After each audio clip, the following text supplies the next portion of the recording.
થોડા છૂટા બેસો માનસી પરી ચોપડી નહીં હોય તો ચાલશે તમને બધા છૂટા બેસો તમે અલગ અલગ એકદમ ધોરણ 11 કોમર્સ વિષય અર્થશાસ્ત્ર ચેપ્ટર 3 માંગ ગઈકાલે આપણે માંગનું વિસ્તરણ સંકોચન જોઈ ગયા હતા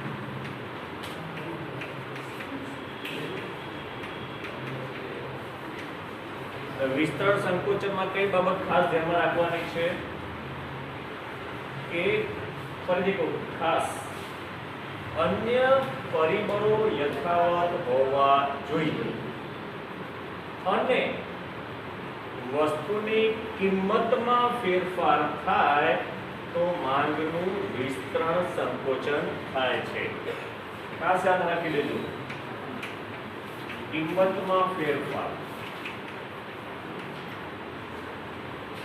બરોબર અને એ વખતે માત્ર માંગ રેખા પરના બિંદુઓમાં ફેરફાર થાય છે બરોબર તો બિંદુઓમાં શું ફેરફાર થાય છે કોણ કહેશે યાદ રાખવાનું છે ફરી મેં કીધું બિંદુઓમાં શું ફેરફાર થાય છે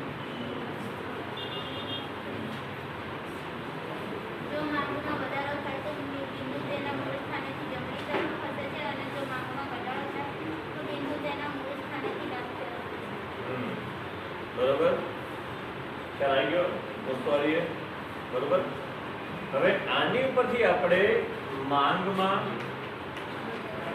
વધારો ઘટાડો એ સમજીએ માંગનો નિયમ અને વિસ્તરણ સંકોચન એ વસ્તુ એક છે હવે અહીંયા આગળ માંગને અસર કરનારા મુખ્ય બે પરિબળો એક વસ્તુની કિંમત અને બીજું છે કિંમત સિવાયના અન્ય પરિબળો તો અહીંયા યાદ રાખવાનું છે કે જ્યારે કિંમત સિવાયના અન્ય પરિબળોમાં ફેરફાર થવાથી માંગમાં વધઘટ થાય છે તેને વધારો ઘટાડો કહે છે ત્રણેય સંજોગોની અંદર માંગમાં વધઘટ થાય છે નિયમ વખતે પણ વિસ્તરણ સંકોચન પણ અને વધારા ઘટાડા વખતે પણ તમારે શું યાદ રાખવાનું છે કે નિયમ અને વિસ્તરણ સંકોચન વખતે કિંમતમાં ફેરફાર અને માંગમાં વધારા ઘટાડા વખતે અન્ય પરિબળોમાં ફેરફાર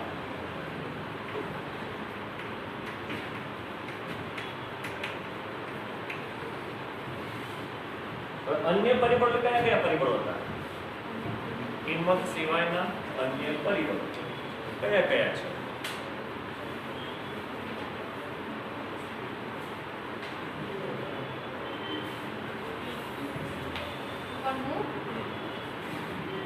વ્યક્તિની અભિરુચિ અને પસંદગી વ્યક્તિની આવક સંબંધિત વસ્તુઓની કિંમત ભવિષ્યની કિંમતો અંગેની અટકણો વસ્તી અને વસ્તીનું વય જો અહીંયા માંગમાં વધારા ઘટાડાની અંદર પ્રથમ વસ્તુ એ શું યાદ રાખવાની છે કિંમત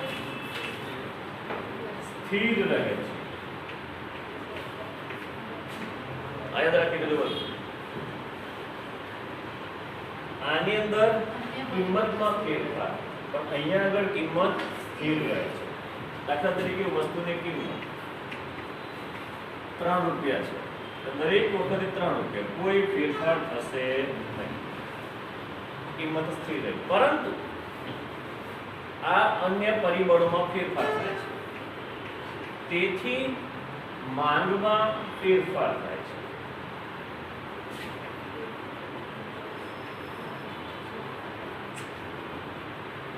કિંમત તે રીતે જ છે પણ અન્ય પરિબળોમાં ફેરફાર થવાથી માંગ ઓછી છે વધે છે બરોબર હવે જ્યારે મૂળ સ્થાન તો જો અહીંયા આગળ યાદ રાખજો જ્યારે પેલા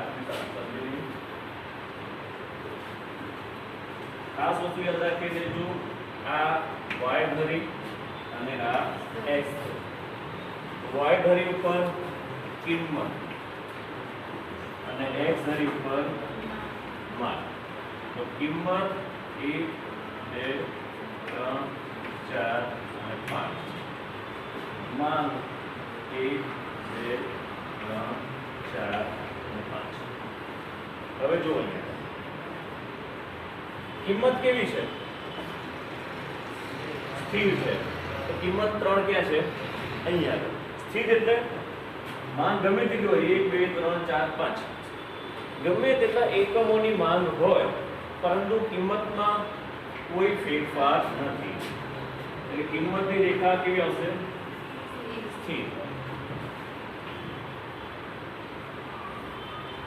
ખ્યાલ આવે બધાને આવશે હવે અહીંયા ધ્યાન રાખજો જુઓ કિંમત 3 રૂપિયા છે ત્યારે માંગ કઈ છે 1 તો અહીંયા બિંદુ આવ્યું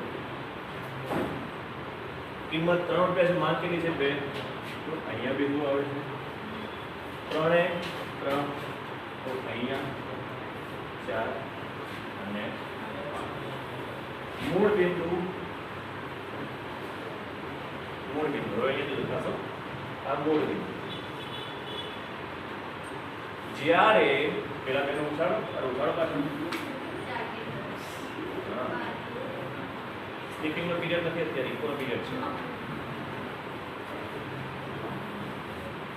યાદ રાખજો ખાસ અહીંયા હવે જ્યારે વસ્તુની કિંમત સ્થિર હોય જ્યારે વસ્તુની કિંમત સ્થિર હોય અને અન્ય પરિબળોમાં ફેરફાર થવાથી માંગ ઘટે તેને ઘટાડો કહે છે મૂળ આ છે માંગ રેખા મૂળ બિંદુ T1 રેખા કે મૂળ બિંદુ A કહીએ આપણે આ D એટલે ડિમાન્ડ માંગ રેખા મૂળ રેખા યાદ રાખો પહેલા હવે જોજો અહીંયા ખાસ કિંમત સ્થિર ને સ્થિર એમાં કોઈ ફેરફાર નથી હવે જ્યારે માંગ ઘટે છે ત્યારે માંગ રેખા તેના મૂળ સ્થાનેથી ડાબી બાજુ ખસે છે રેખા ખસે છે પેલામાં બિંદુ ખસતા હતા ખ્યાલ આવ્યો તો અહીંયા માંગ રેખા તો યાદ રાખો અહીંયા આગળ આ બધું આને કહેવાય ઘટાડો તેના મૂળ સ્થાનેથી ડાબી બાજુ ખસે છે ક્લિયર એક વસ્તુ બરોબર હવે જ્યારે અન્ય પરિબળોમાં ફેરફાર થવાથી માંગ વધે છે તેને વધારો કહે છે ત્યારે માંગ રેખા તેના મૂળ સ્થાનેથી જમણી બાજુ ખસે છે તેને આપણે વધારો કહીએ આકૃતિ જોઈ લેજો ખાસ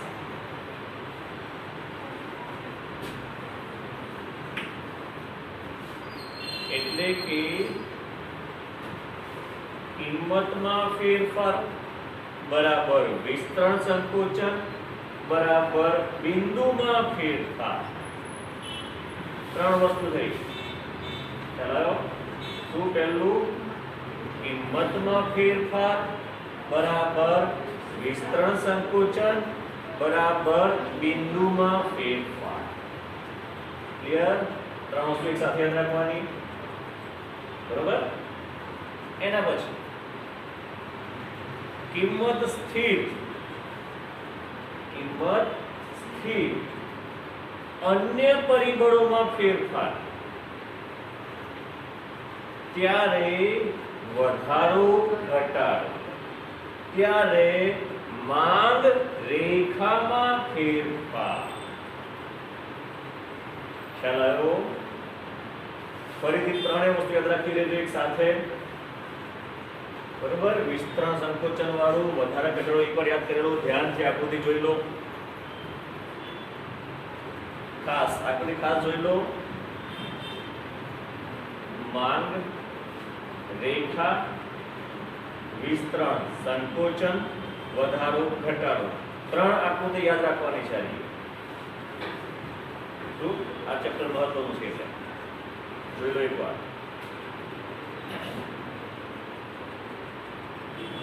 પછી બિંદુ અને રેખા વચ્ચેનો તફાવત જોઈ લો.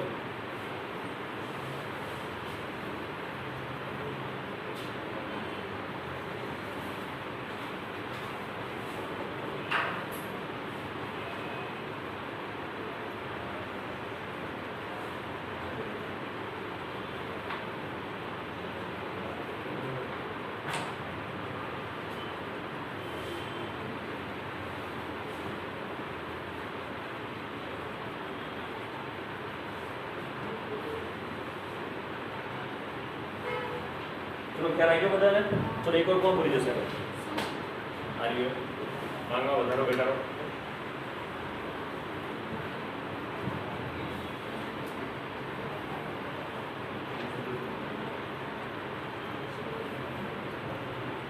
શ્રદ્ધા સંભળી જજો એકવાર.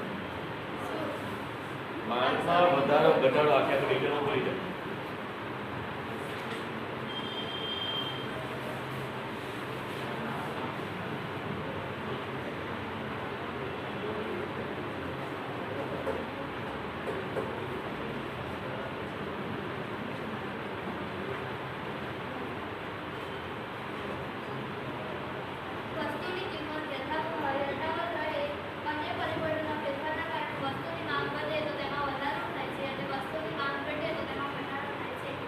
એને ઘટાડો કહે છે. પછી આકૃતિ વાળું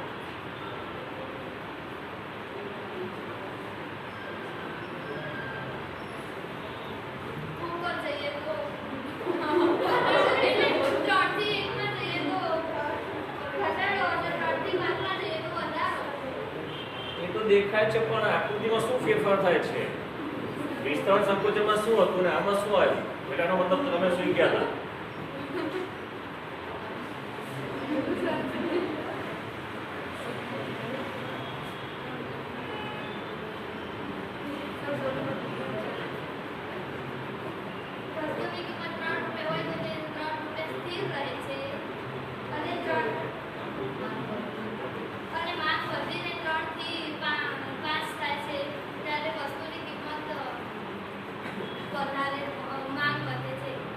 રેખામાં શું ફેરફાર થાય છે?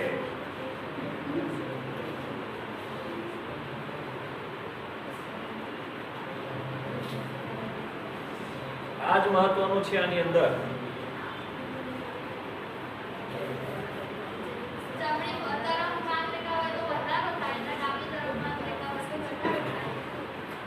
બેસી જાય. અચલ બની બોલી જાય.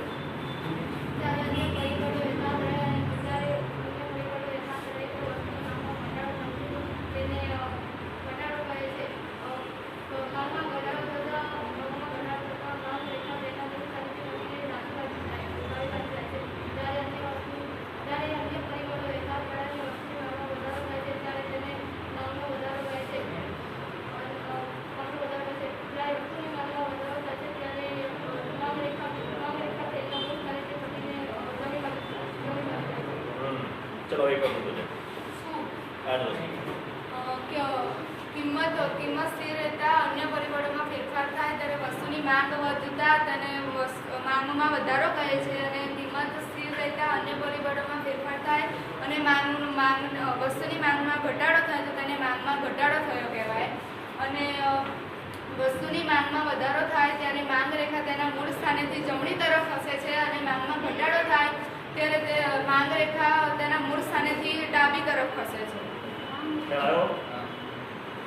ફરીથી કહું છું, ત્રણેય વસ્તુ મિક્સ ના થઈ જાય તો માંગના નિયમની આકૃતિ યાદ રાખજો, વિસ્તરણ સંકોચનની આકૃતિ અને વધારા ઘટાડાની આકૃતિ. બરોબર? જોઈ લો એકવાર, પછી પૂછી કરી આપણે,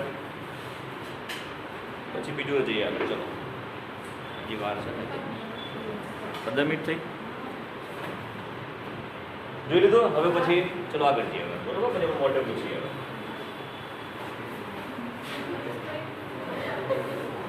હવે બીજી વસ્તુ યાદ રાખવાની છે, વ્યક્તિગત માંગ અને બજાર માંગ.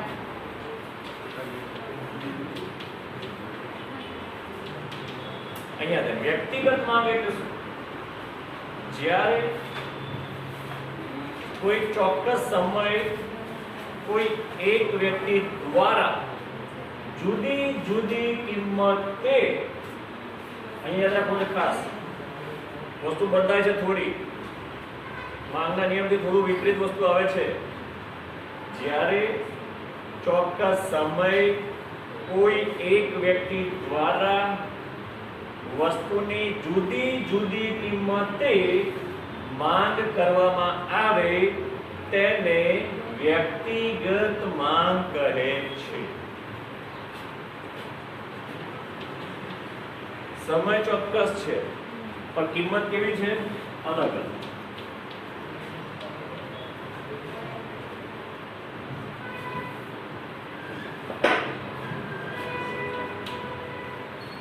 હવે જુઓ, બજારમાં ક્યાં પણ સમય ફિક્સ, ચોક્કસ સમય એક કરતા વધુ વ્યક્તિઓ દ્વારા જુદી જુદી કિંમતે વસ્તુની માંગ કરવામાં આવે તેને બજાર માંગ કહે છે. બીજી રીતે વ્યક્તિગત માંગના સરવાળાને બજાર માંગ કહે છે. ખ્યાલ આવ્યો? વ્યક્તિગત માંગ, બજાર માંગ. પાછળ પેજ ઉપર જો એની અનુસૂચિ આપેલી હશે. વસ્તુની કિંમત, પછી વ્યક્તિ A B C હશે અને છેલ્લે બજાર માંગ. કિંમત જોઈ લો, પછી A ની માંગ જુઓ એટલે વ્યક્તિગત માંગ થઈ, પછી A ની માંગ વત્તા B ની માંગ વત્તા C ની માંગ, ત્રણેયનો સરવાળો કરો એટલે છેલ્લે બને છે બજાર માંગ. ખ્યાલ આવ્યો? અનુસૂચિ જોઈ લો. બરોબર? એની ઉપરથી એ સમજાવવાનું કે જ્યારે એ વ્યક્તિ દ્વારા ચોક્કસ સમયે જુદી જુદી કિંમતે જે માંગ છે તેને આપણે વ્યક્તિગત માંગ કહીએ છીએ. વ્યક્તિગત માંગમાં એ વસ્તુ સમજાવવાની, બજાર માંગ કે એટલે જ્યારે ચોક્કસ સમયે અનેક વ્યક્તિ દ્વારા જુદી જુદી કિંમતે બજારમાં વસ્તુની માંગ કરવામાં આવે તેને બજાર માંગ કહે છે. ખ્યાલ આવી ગયો? અનુસૂચિ જોઈ લો એકવાર. અનુસૂચિઓ બધી યાદ રાખવાની, બધી ખાસ ધ્યાન રાખી લેજો. માંગનો અર્થ આની અંદર, બરોબર, માંગને અસર કરતા પરિબળો, માંગનું વિસ્તરણ સંકોચન, માંગનો વધારો ઘટાડો, વ્યક્તિગત માંગ, બજાર માંગ. આટલું ખાસ તૈયાર થઈ ગયું હોવું જોઈએ. આ ચેપ્ટર આટલી જ વસ્તુ મહત્વની છે આ ચેપ્ટરમાં. અપવાદ ખાસ છે એટલે વાંધો નહીં આવે, તો એક બે તો વાંચી લેજો. માંગના અપવાદોની અંદર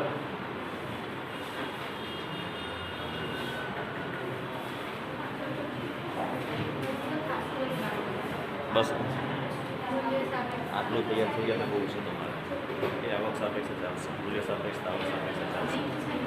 એમ નહીં, એ એટલું ઇમ્પોર્ટન્ટ નથી, આ ઇમ્પોર્ટન્ટ છે આગળ માટે પણ. એમ આ પાછું કોલેજમાં આવે છે એટલે કોલેજમાં આવશે પાછું આ, એટલા માટે. બરોબર? હવે વ્યક્તિગત માંગ અને બજાર માંગ તૈયાર કરી કાઢો. ચલો એ પૂછી લઈએ આપણે.